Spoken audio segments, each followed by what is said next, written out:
Chikoro yanotengesa kuobra. Ndipendi zvionere chimondipo phone. Zvaita sei food kan Alice ndipo phone Alice. Aiwa kan. Ati dimana naro Alice ndipo phone. Yo Alice. Ndikuvadza kan Philip ndisiye. Amai.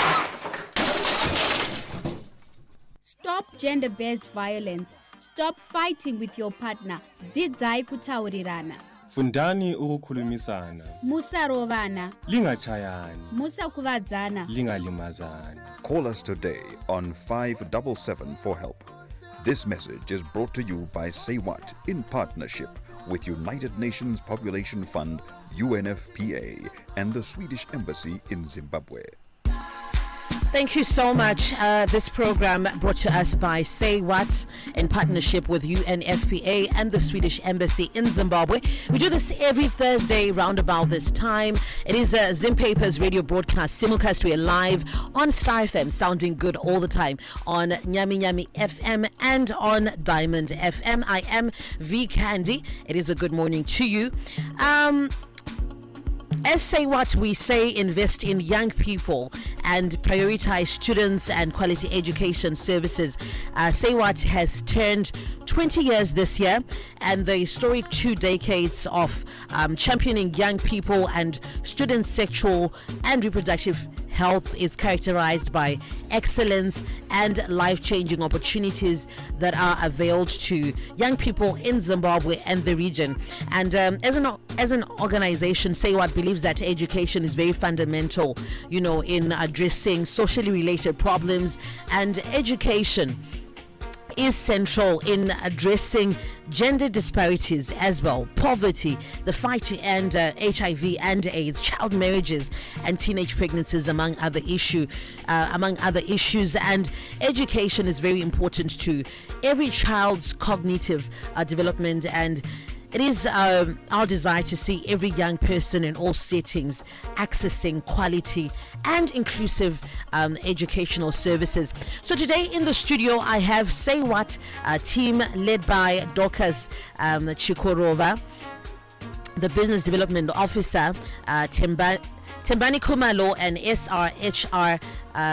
SRH Defender, and Chantal Wilford, a researcher and an inquisitive young person.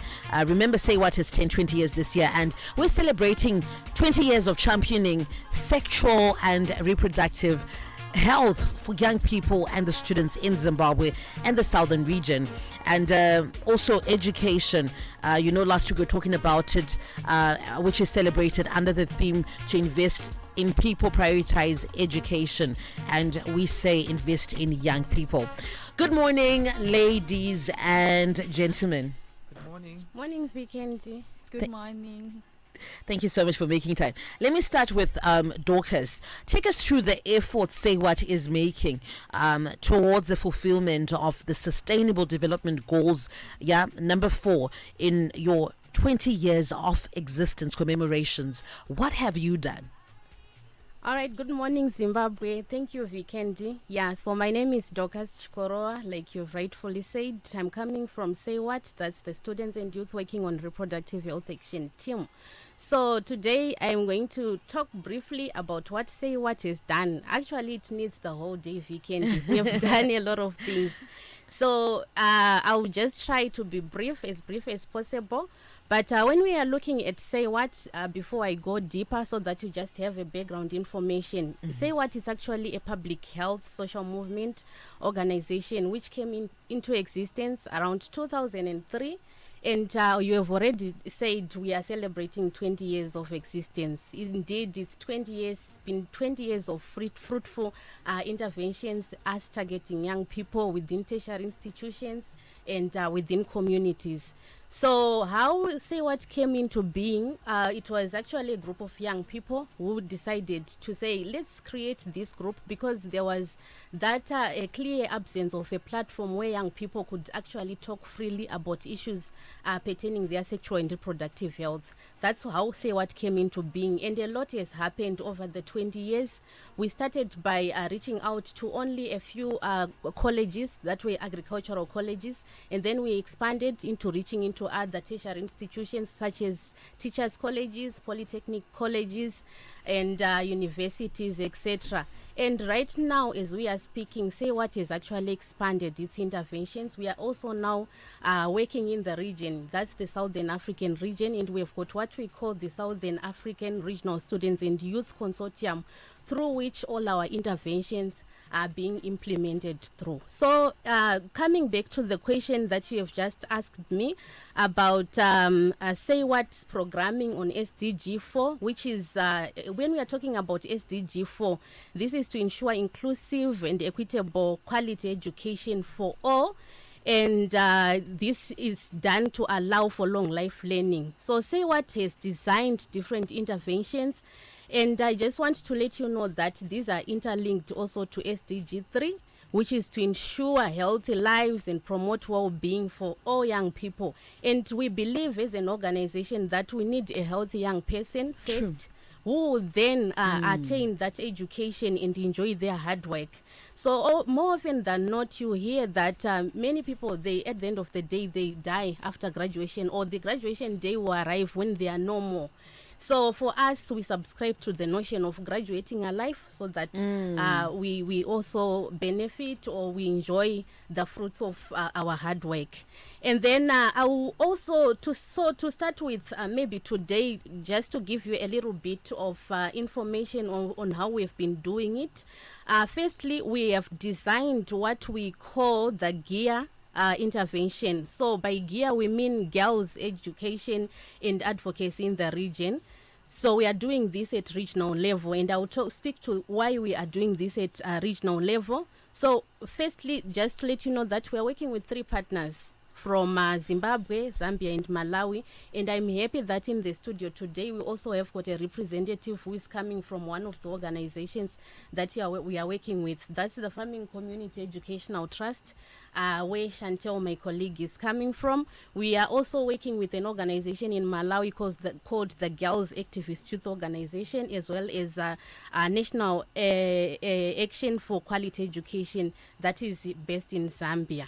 So what we are doing, the project is targeting girls in rural and farming communities, and we are advocating for them to access education through more government support and the implementation of more international frameworks, not just the SDG 4, but including others like the SADC protocol on education and other many commitments that are progressive and which our governments are signatory to. And then, like I've already mentioned, that the GEAR project is also working with different grassroots CSOs to build their capacities. As an organization, we have took it upon ourselves to build the capacities of other upcoming organizations so that they understand the importance of SDG 4 and the SADC protocol on education and other many commitments. Okay. So, yeah, like I also want to mention that there's an example that I can give, because if we talk about SDG 4, it's a lot of things and we don't want to go into very technical things, but I just want to give an example probably of what are known as the voluntary national reviews, where our governments make presentations to the UN family on progress made in relation to that. And in Zimbabwe, okay, so in Zimbabwe, we are also doing that, and this is being done by all the civil society organizations that we are engaging on board. Wow. As you said, we need a whole day because it's a lot of impactful stuff that you're doing. Thank you so much, Dorcas. Because of our time, let me move on quickly to Chantel Wilford. Chantel, what are the challenges young people or students are facing, especially the girl child, with regards to the access of quality education in Zimbabwe?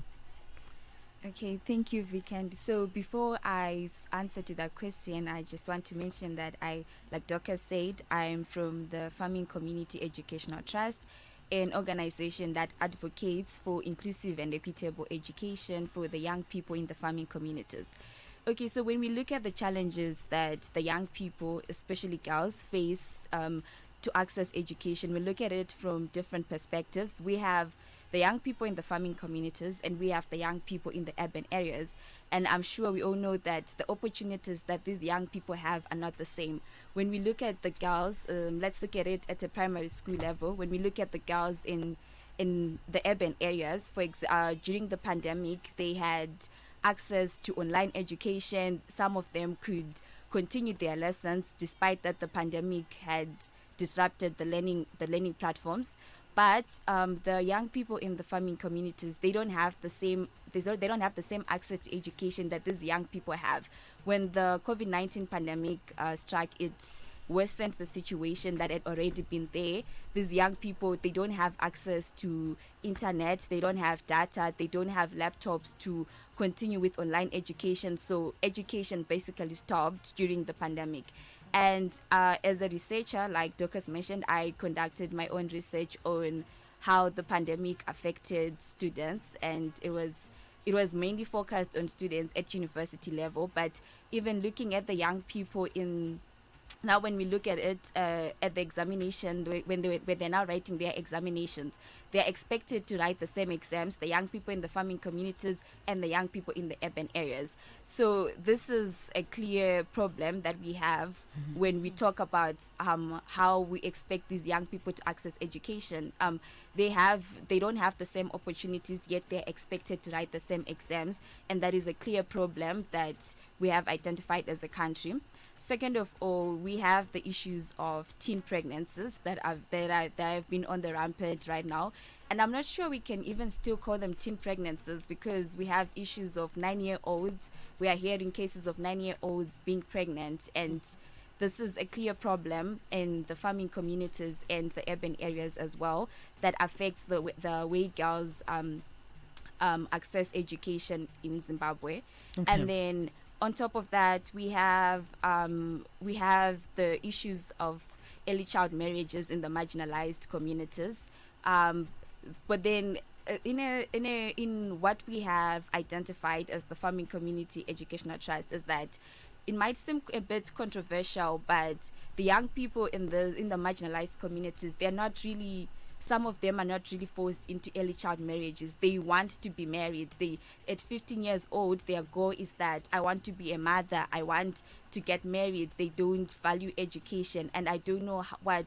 Is it from how they are socialized? Yes, it's how they grow up and Okay. the environments that they grow up in. They grow up, and to them, marriage is the goal. When you try to take a young person from the farming communities and take them to school, to them you're bothering them. They want to get married. So we need to do something as a nation. We need to do something to better this social environment so that these young people can grow up and have access to equal education. Thank you so much, Chantel. Moving on to Timbani Kumalo. We're also live, by the way, on the Star FM Facebook page and the Say What Facebook page. You can go check this live out. Timbani, what are the implications of not meeting the demands of the SDG 4 in Zimbabwe and the region?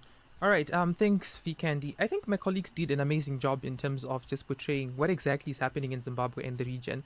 And I think they captured quite a lot of impacts. I think you also did the same when you were talking about how education is important for your cognitive growth as an individual, and how education is also equally important in preventing things like gender-based violence. I think in achieving SDG number 4, we have to understand that there are 10 targets that we set to achieve, right? I may not list all the targets, but these include having free primary and secondary education.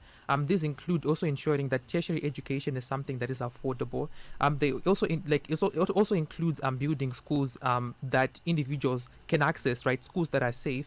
It includes a whole number of issues that I think we haven't been able to do as a country and as a region as a whole. So fundamental problems that then come about at a point where we don't meet them is that, firstly, at a point where someone doesn't have access to education, you lock them out from an opportunity to grow and to get information on technical skills that they can use in the future in order to help develop their lives. So what you ultimately do is you trap them in a cycle of poverty. and you also inadvertently trap the country as well, because those individuals are locked out from developmental spaces and they cannot develop themselves. But I think also understanding that as an SRHR defender, my focus is mostly on sexual and reproductive health and rights. There are also so many implications of not achieving SDG number 4. One of those is that at a point where young kids do not have access to schools and do not go to schools and do not develop adequately, a problem is that you limit the options that they have, which often means they end up getting into things like child marriages, right? But it also means they are much more vulnerable to having STIs, because they also do not have access to comprehensive sexuality education that is being given to young people in schools. So you make them even more vulnerable. You affect their health, you affect their lifestyles and their livelihoods, you affect just how autonomous they are and how and as well as their ability to choose what they want to do with their life. So the implications are quite deep and they're quite entrenching to individuals, and they also trickle down to the entire communities where they come from. Wow, thank you so much for bringing that to light. Star FM sounding good all the time. You can also talk to us on our WhatsApp platform. You can interact with us and weigh in on what we're talking about. What are the challenges young people, students are facing, especially the girl child, with regards to the access of quality education in Zimbabwe? And I can see a message here. Vanoona time here yekupinda malocation vanoona kuti kune girl child zvakamira sei. So Dorcas, in closing, in half a minute, which areas would you say need attention for Zimbabwe's education system to offer quality education services to young people across the country? I know you may not exhaust all of the points, but then just quickly. All right, so one of the key areas to improve our education system probably is to continue increasing our national budgets. That's the most important thing we can do. So when we increase our national budgets, it also allows us to invest in equipment. It could be infrastructure as well as equipment. I think my colleague here talked about ICT, how things have changed due to COVID-19. We have seen people doing online lessons, homeworks being sent online, etc. So, and then the other area, the other important issue that we also need to look at is strengthening, in terms of strengthening the quality and capacity of our teachers, so that they are also better placed to adjust to the changing education system. I think you realize that many of our teachers, especially in rural areas, they don't even have access to computers. There's no electricity, not even computer, not even the data, internet. So at the end of the day, we may also really need to relook and think on how best things can be adjusted so that we all benefit and we are not disadvantaged whether we are in town or in rural or farming communities. Oh, thank you so much, ladies and gentlemen. Dorcas, together with Timbani Khumalo and Chantel Wilford. This program brought to us by SAYWAT in partnership with the Swedish Embassy in Zimbabwe and UNFPA. Zimpapers Radio simulcast, and we're back again next week, same time. Summertime on Star FM. Feel it.